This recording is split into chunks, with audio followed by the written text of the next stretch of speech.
नमस्कार जी, स्वागत है आपका हमारे YouTube चैनल पे।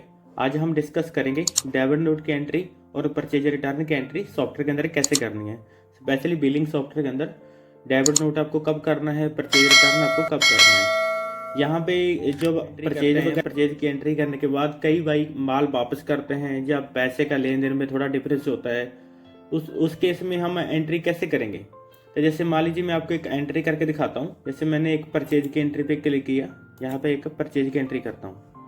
जैसे मैंने यहाँ पे पार्टी सेलेक्ट किया, यहाँ पे मैंने एक मान लीजिए मेरे को यहाँ पे मैंने आइटम सेलेक्ट कर लिया, उसके मैंने 20 पीस परचेज कर लिए इस रेट के हिसाब से। तो मैंने एंट्री कर दी और इसको मैंने सेव कर दिया। ठीक है जी,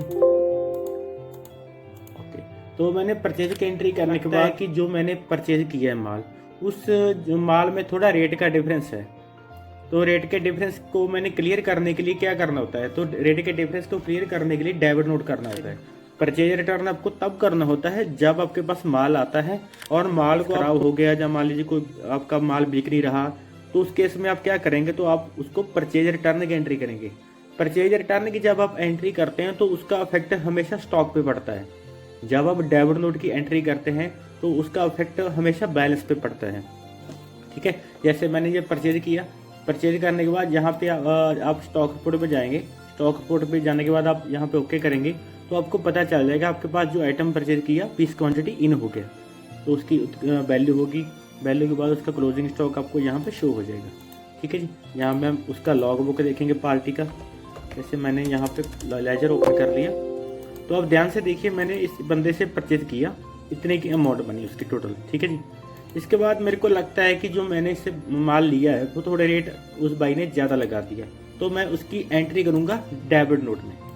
डेबिट नोट में गया, मैंने यहाँ पे न्यू पे क्लिक किया, सेम टू सेम एंट्री होती है। जैसे मैंने पार्टी सेलेक्ट किया, मैंने यहाँ पे ओरिजिनल बिल नंबर डाल दिया। जैसे बरतानिया मेरे को बिस्कुट उस भाई ने मेरे को 50 रुपये के हिसाब से लगाया। आपको लगता है कि उसने रेट थोड़ा ज़्यादा लगा दिया, तो यहाँ पे आपने जो आपका रेट का डिफरेंस होगा, जितना रेट का डिफरेंस होगा वो आपने रेट डालना है। आपने वो रेट नहीं डालना जो आपका रेट का आइटम का प्राइस है। जैसे मान लीजिए 3 रुपये ज़्यादा लगा दिया या 4 रुपये ज़्यादा, जितना भी आपका अमाउंट होगा, 3 रुपये उसने ज़्यादा लगा दिया, तो मैंने एंटर करके इसको सेव कर दूंगा। उसका लेजर पे ओपन करेंगे, डेबिट नोट कर दिया, तो ऑटोमेटिक जो बैलेंस है यहाँ पे बैलेंस पे इफेक्ट हो जाएगा। ठीक है जी, कितने का आपका अमाउंट था, आपने 1050 रुपये देने थे, मैंने 63 रुपये उसका डेबिट नोट कट कर दिया, तो आपने इतने पैसे ही देने हैं। ठीक है, यहाँ पे आपका डेबिट नोट का इफेक्ट पड़ेगा। यहाँ पे आपका जब डेबिट नोट करेंगे तो आपका स्टॉक पे कोई इफेक्ट नहीं पड़ेगा, ये आपका स्टॉक उतना ही है। ठीक है, अगर आपको लगता है कि मेरे को स्टॉक वापस करना है तो डेबिट नोट की एंट्री मैं डिलीट कर देता हूँ।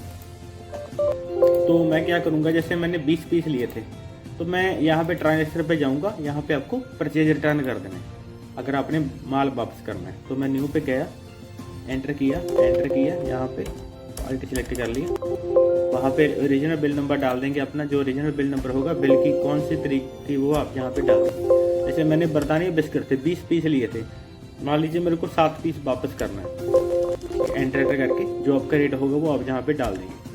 और इसको मैं सेव कर देता हूँ। जब आप सेव करेंगे, ओके करेंगे, इसका अपने प्रिंट करना है, प्रिंट कर सकते हैं, और नो। इसके बाद मैं यहाँ पे स्टॉक रिपोर्ट में गया। स्टॉक रिपोर्ट में जब ध्यान से देखूंगा तो मैं यहाँ पे ब्रिटानिया का जो बिस्किट था मैंने 20 पीस लिया था, 7 वापस कर दिया, तो इसका इन क्वांटिटी 13 हो गया।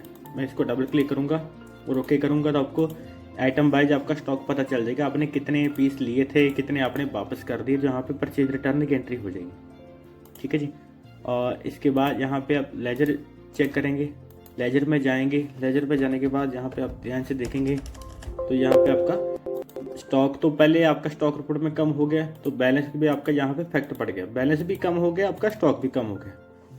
ठीक है जी, डेबिट नोट मीन्स आपका अगर आप डेबिट नोट करेंगे तो आपका रेट का डिफरेंस है, तो आप अपने डेबिट नोट करना है। अगर आपका स्टॉक का डिफरेंस है, मतलब स्टॉक आपको वापस करना है और आपका बैलेंस भी कम हो, तो आपने परचेज रिटर्न कर देना है। सेम ही एंट्री सेल टर्न और क्रेडिट नोट में होती है। माल वापस आता है सेल कर किया हुआ, तो आप सेल रिटर्न करेंगे, सेम टू सेम एंट्री होती है।